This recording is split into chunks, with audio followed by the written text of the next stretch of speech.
riffs on the bass for rhythm is innocent. There's sound.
Are you the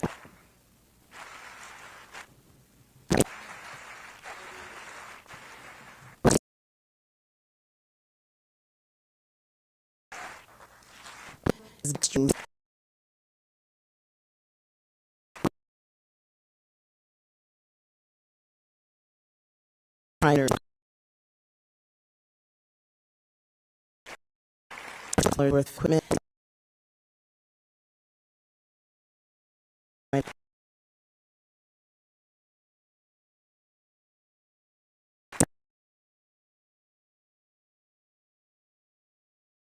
Right.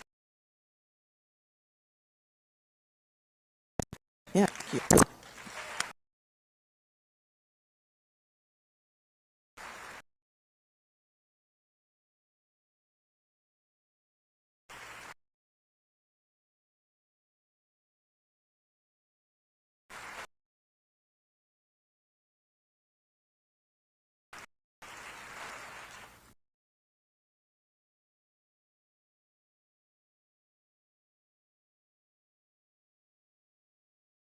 Green base.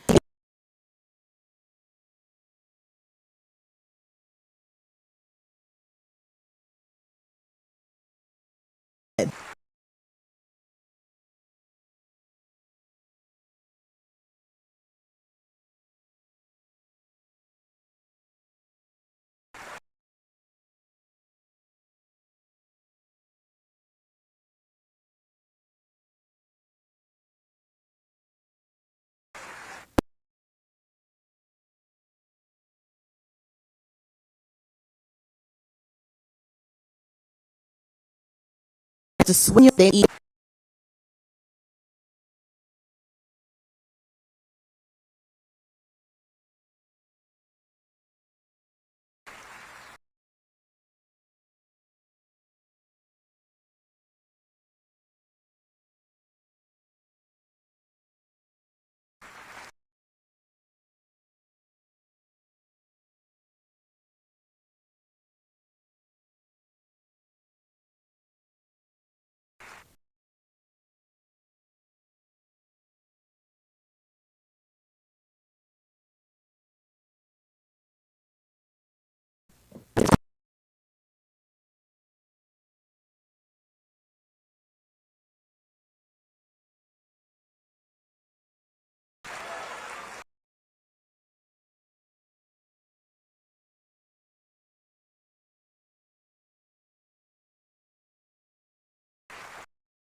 Lord, always got to be a little fumble.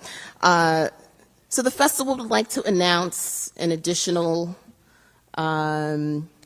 addition to the prizes, an additional addition.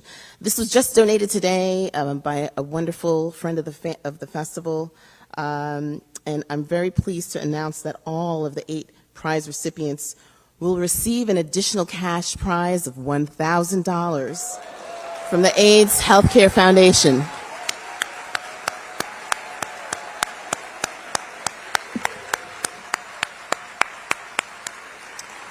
Thanks to our friends at the AIDS Healthcare Foundation. Thank you so very much. And thank you. Enjoy the show.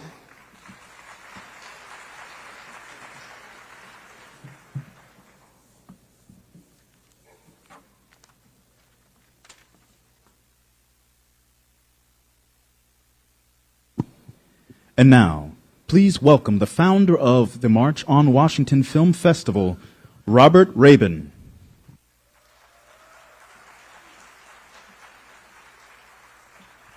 Good evening. Thank you, Duke Ellington, for having us. This is a student-run production. The March on Washington Festival is partnering with Duke Ellington, and the students here are running the tech and the timing and the lights, and we're just so excited to see their talent and their professionalism.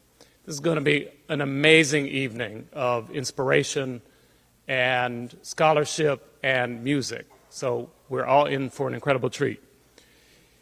Tonight is brought to us by an incredible supporter of the March on Washington Festival, Tiffany Sanchez and her incredible family. If we could thank them for their steadfast support.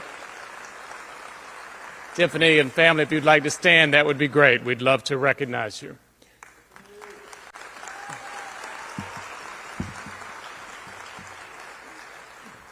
We work on this festival because our history is purposefully mistold.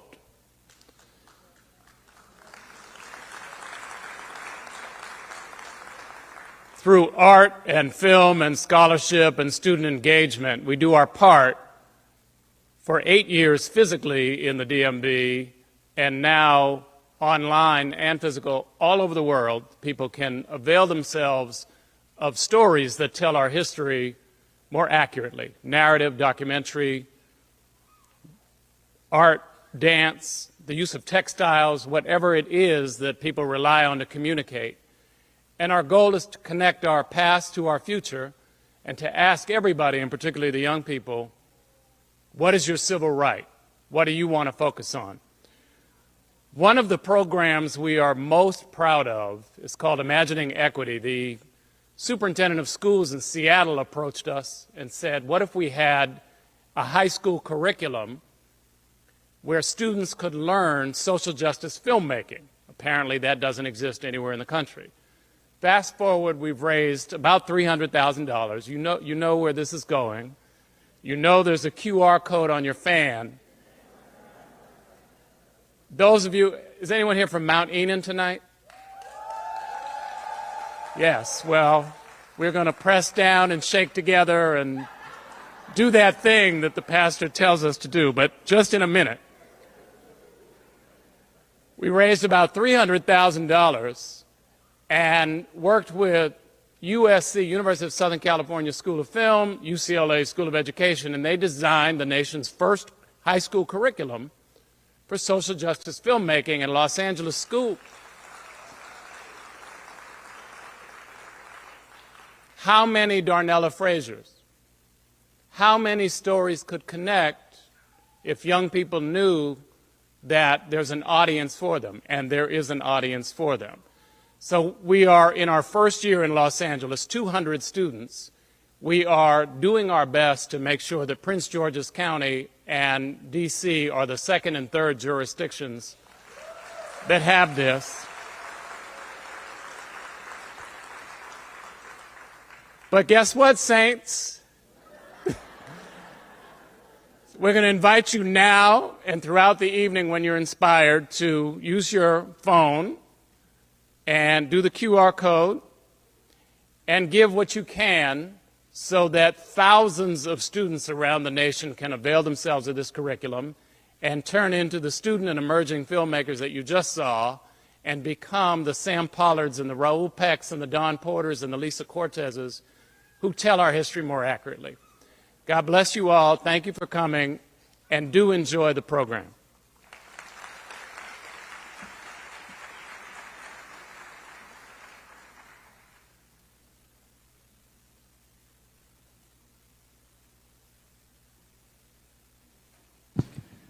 On June 12, 1963, Medgar Evers, the first field secretary of the Mississippi NAACP, was shot and killed in his driveway. His death shocked the nation and galvanized the civil rights movement. Here now is the voice of civil rights, voting rights, and Mississippi Freedom Party organizer Fannie Lou Hamer, recounting that fateful night as interpreted by dancer and choreographer Israel P.T.G.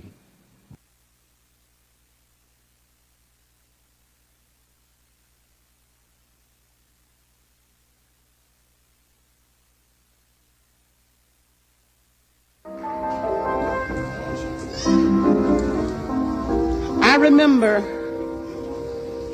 10 years ago today, as I had walked about 10 or 12 feet out of Winona jail,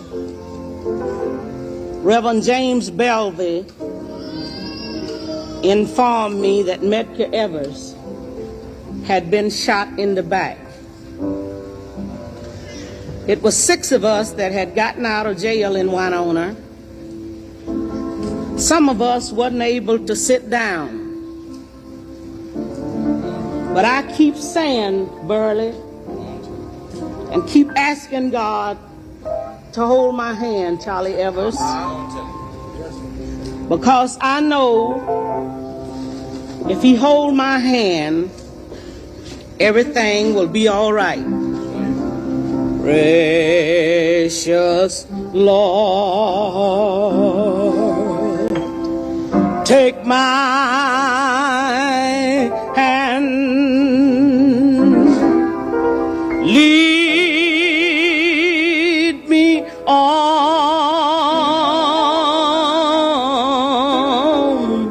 let me stand. I am tired, I am weak, I am worn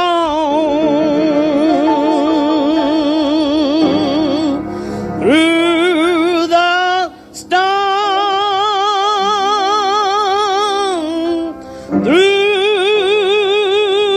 through the night. Lead me on to the light. Take my hand,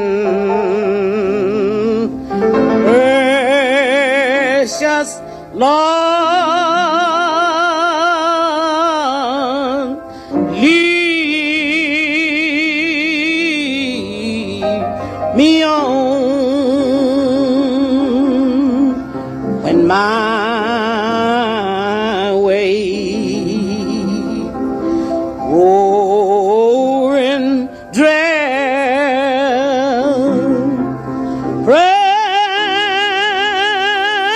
Precious Lord, linger near when my life is almost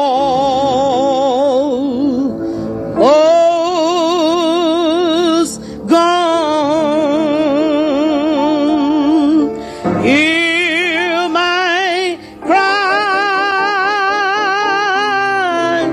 hear my call, hold my hand, lest I fall. Take my hand, precious Lord, lead me on. I would like to say, Evers and Burley, every one of these days that you meet is not going to be sunshiny days. There were going to be sunshine and it's going to be rain. And it's going to be bright days and there are going to be some dark days. And whenever we are having these days, I just say, when the darkness disappear.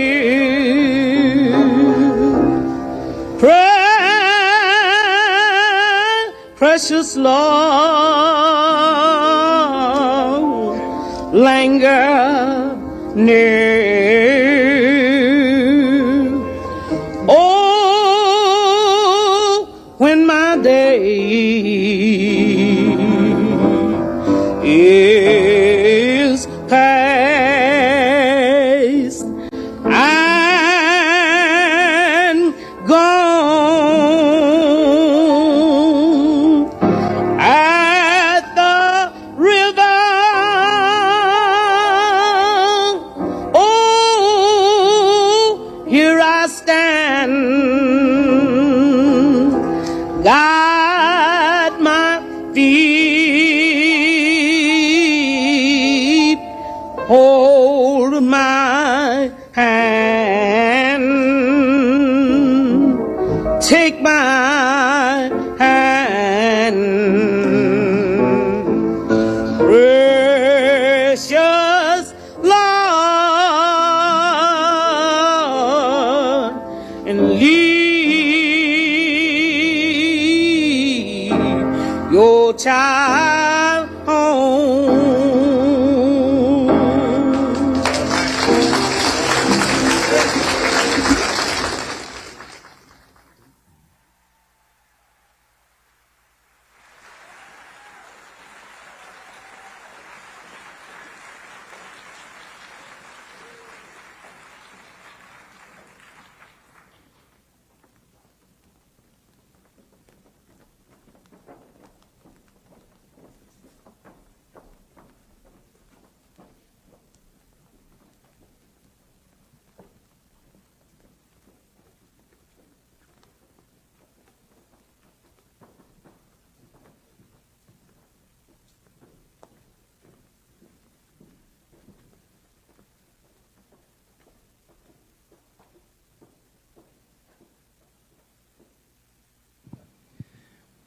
We now proudly present the Duke Ellington School of the Arts Concert Choir, accompanied by Patrick Lundy and the Ministers of Music.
Now, please welcome the artistic director of the March on Washington Film Festival, Isisara Bey, followed by the esteemed principal of Duke Ellington School of the Arts, Sandy M. Logan.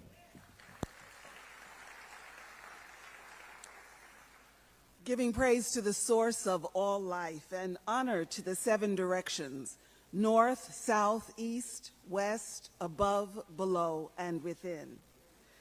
And to the cycle of life of African ancestored peoples, those who've gone on before, those living and those yet to be born.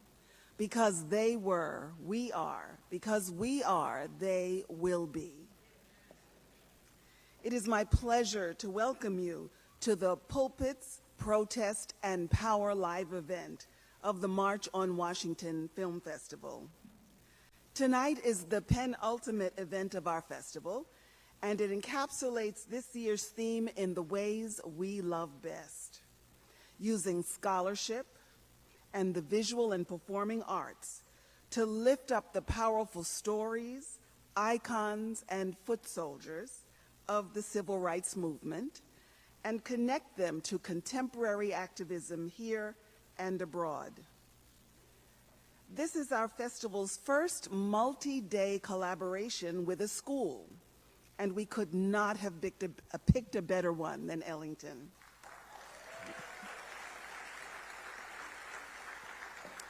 Our teams have melded together seamlessly, and everyone, students, faculty, and staff alike, have given their all.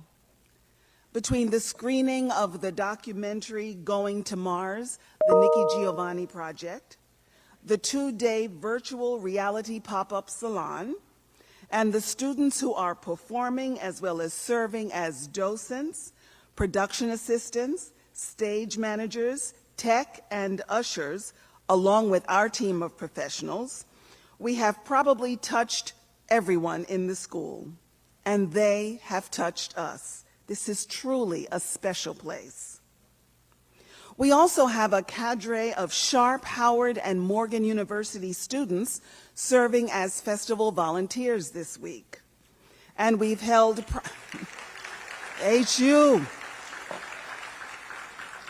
And we've held private Q&A sessions with them and the artists and presenters who have been parts of our programs. One question came up several times. How could these budding professionals pursue their careers in the face of racism and inequity they will undoubtedly encounter? Well, the very fact that they were asking these questions tells me that they are moving from a place of awareness and courage as they pursue their goals, and that's a good start. But what the presenters said, what they have demonstrated in their work, and what we have seen in the example of those same icons and foot soldiers of the movement is that growing skill and excellence is what we do comes first. No need to anticipate racism, is there? Better to turn toward the gifts we are developing and keep offering them to the world. Be unstoppable in that. I see that in this school. I see that in my colleagues. I have seen it all week in the people who have graced our festival stages and in the many virtual offerings we have online, which, by the way, will be running for an additional encore week on our website. As Maya Angelou said, pursue the things you love doing and do them so well, people can't take their eyes off you. Here's to being downright irrepressible. Thank you.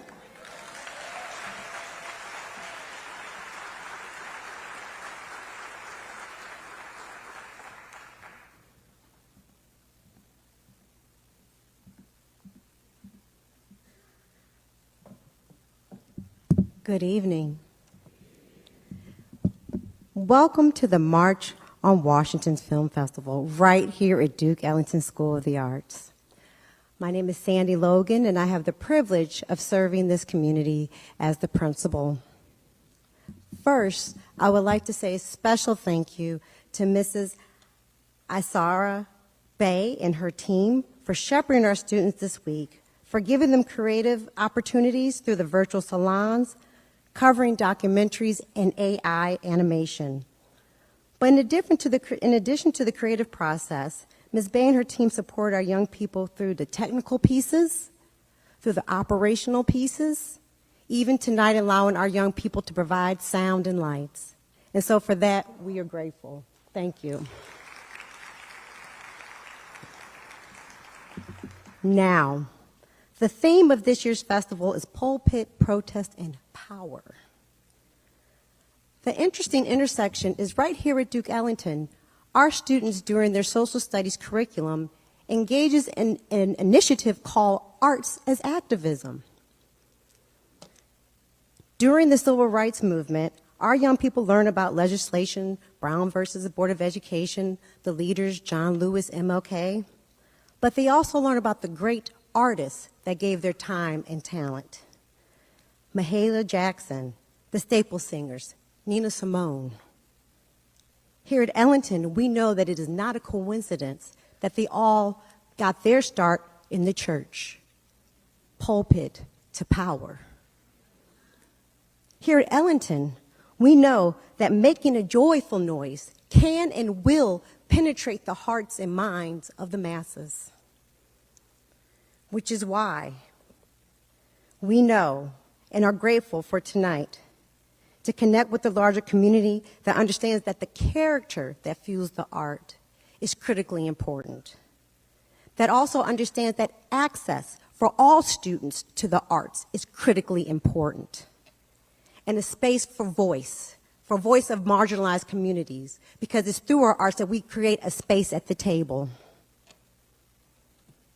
So tonight, we give gratitude, for we know we stand on the shoulders of giants. And we are grateful for this space. And so we continue to march on. Thank you.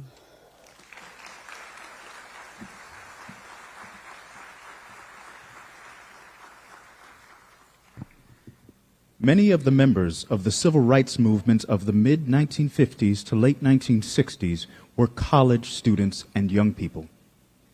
Following the example of local leaders, they brought their passion for equality into the nonviolent fight for racial justice.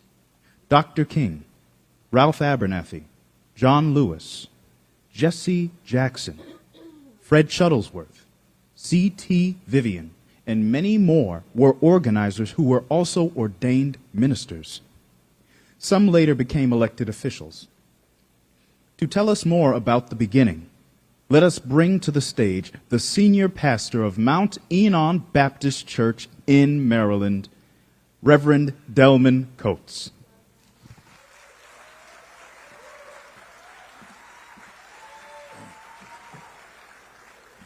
Good evening. I certainly want to thank the March on Washington Film Festival for this invitation tonight. And certainly I want to acknowledge the members of the Mount Enon Baptist Church who are here tonight. Thank you for your support. Pulpits, protest, and power. Some of you will remember the 2007 investigation by the Senate Finance Committee into the management and financial practices of some of the most popular televangelists in the country. The inquiry focused on what some senators regarded as significant violations of the nonprofit status of some of America's most notable Christian preachers. For the senators, their for-profit theology seemed to be a contradiction to their nonprofit status. But while the committee was concerned about the nonprofit status of these preachers, I found myself concerned about the nonprofit status of a different sort. They were concerned about their nonprofit PROFIT status, but I was concerned about their nonprofit PROPHET status. In his book, Where Have All the Prophets Gone?, Dr. Marvin McMickle writes, prophetic preaching in the American pulpit has suffered a decline in the last 20 to 25 years. What has happened, he asked, to the legacy of Vernon Johns, Martin King Jr., Howard Thurman, Sam Proctor, Adam Clayton Powell Jr., and James Lawson? Where are the successors to Richard Allen, Nannie Helen Burroughs, Fannie Lou Hamer, and Prathia Hall Wynne? Why are more saints, he writes, more interested in feeling good than doing good, in getting their praise on than getting schools improved, eradicating poverty, and getting more black men into school and out of prison? 40 years ago, the American church saw its mission as saving the soul of America. Now the mission of our churches has become bless me, my family, my kids, and no one else. The demand for justice has in too many instances been replaced by a demand for riches. The preoccupation with prosperity, the worship of worship, and the search for self-gratification has led to the abandonment of the prophetic tradition of social change in favor of a pathetic tradition of consumerism, consumption, and commercialism. The question posed by McMickle confronts us today as we spotlight a generation of black clergy in the 1950s and 60s who led not just churches, but also led the nation by being firmly rooted and grounded in the ontology of African spirituality and the theological tradition of the black church. Now, by the black church, I do not mean all churches of blacks. The black church for me refers to that subset of African American Christianity that was on the side of the fight for freedom, justice, and equality. Therefore, every church of blacks was not and is not a part of the black church tradition of freedom fighting. Preachers in the black church tradition of the 50s and 60s understood ontologically that bondage and oppression are antithetical to the heart and the will of God. This is why they found the book of Exodus so appealing and why they sang freedom songs with the refrain, "And before I'd be a slave, I'd be buried in my grave and go home to my Lord and be free." This is why these black preachers rejected the spirit and the hermeneutic of the slave Bible, a version of the Bible that was actually produced and given to blacks by white missionaries with all of the liberation passages edited out of it with hopes that it would encourage black people to remain docile and to spiritually justify oppression. It was that kind of sacred refusal that informed the Afro-Christian hermeneutic of black Christians like Howard Thurman's grandmother, who, when asked what she thought about passages in the Bible like "slaves be obedient to your masters," responded, "That's not in my Bible." As New Testament scholar Dr. Vincent Wimbush told us in his book, African Americans and the Bible, The freedom struggle for black people was never fought and won because black people fetishized the book. Instead, they went to the book to find the God who was behind the book, above the book, and in front of the book to lead us to freedom. That freedom tradition is the tradition that was internalized and handed down to us by the black church prophets of the 1950s and 60s, prophets male and female, who led the church and helped redeem the soul of America. They understood that the biblical mandate of the preacher, as outlined in Micah 6:8, is to do justly, to love mercy, and to walk humbly with our God. And what made their preaching so powerful was that it was theologically grounded, ethically oriented, and sociologically framed in an effort to deconstruct systemic economic racism in America.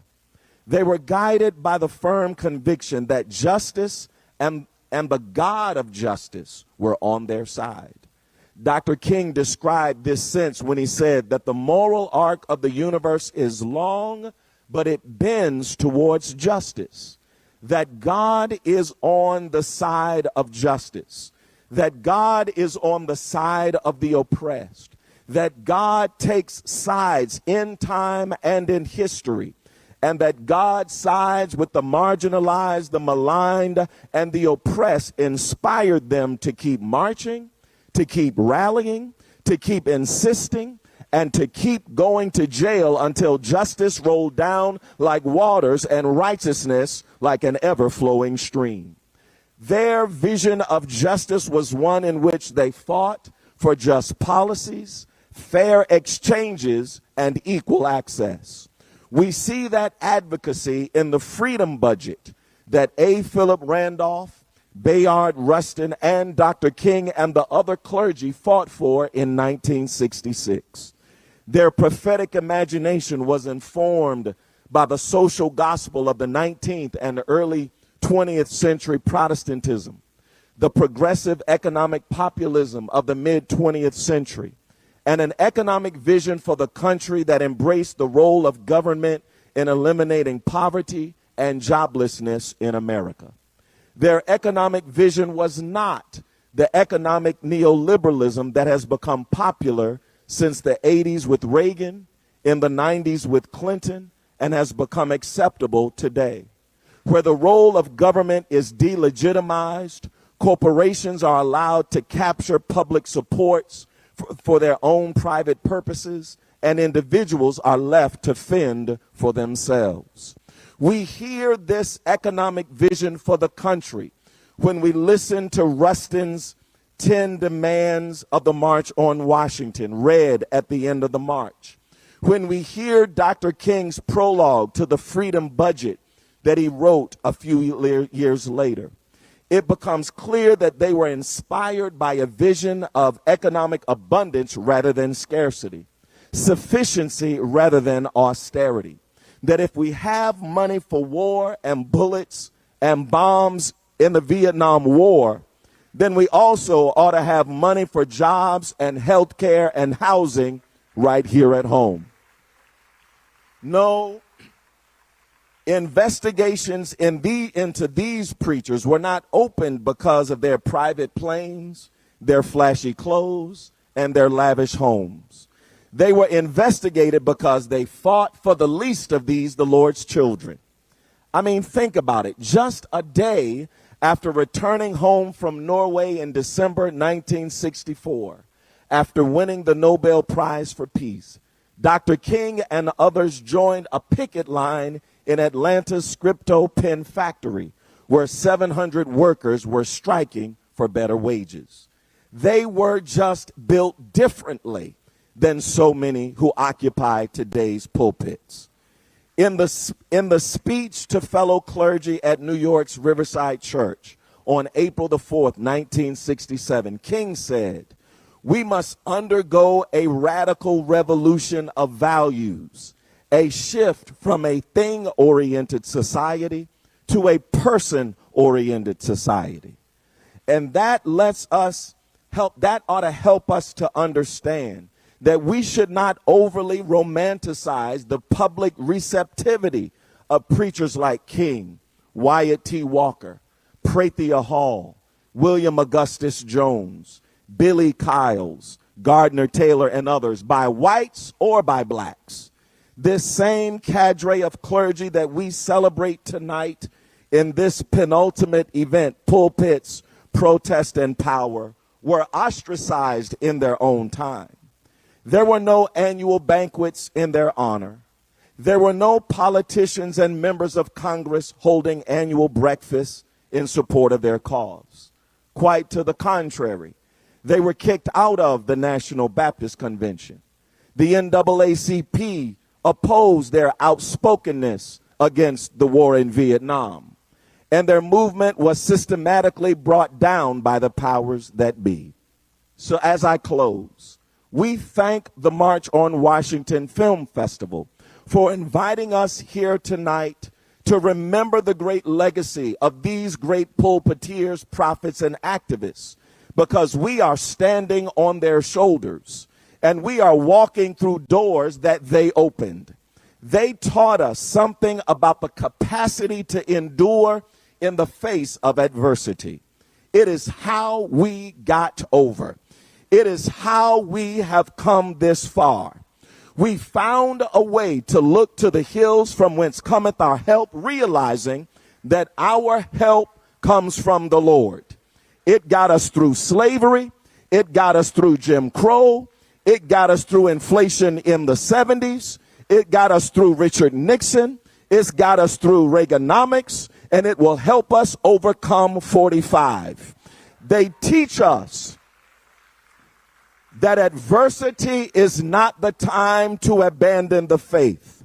Adversity is not the time to abandon the heritage and the values that got us thus far, because our tradition reminds us that this is not the first time that we have faced systemic racism. This is not the first time we have faced public lynchings. This is not the first time that we've had to deal with the devaluation of black bodies and black life in the public square. And if we got through it before, guess what? We can do it again. God bless you. Let's keep the struggle alive.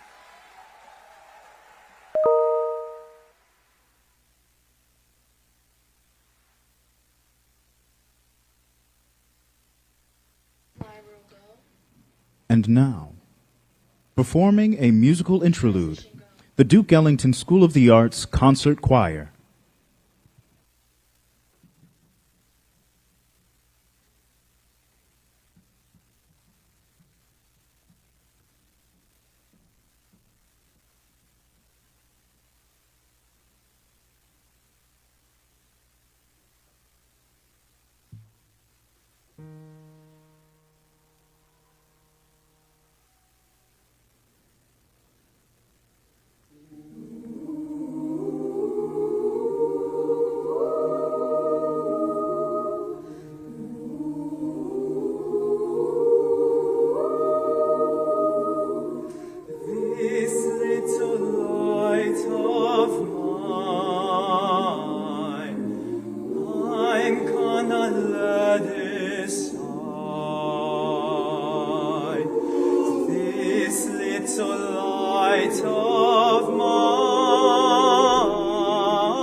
Let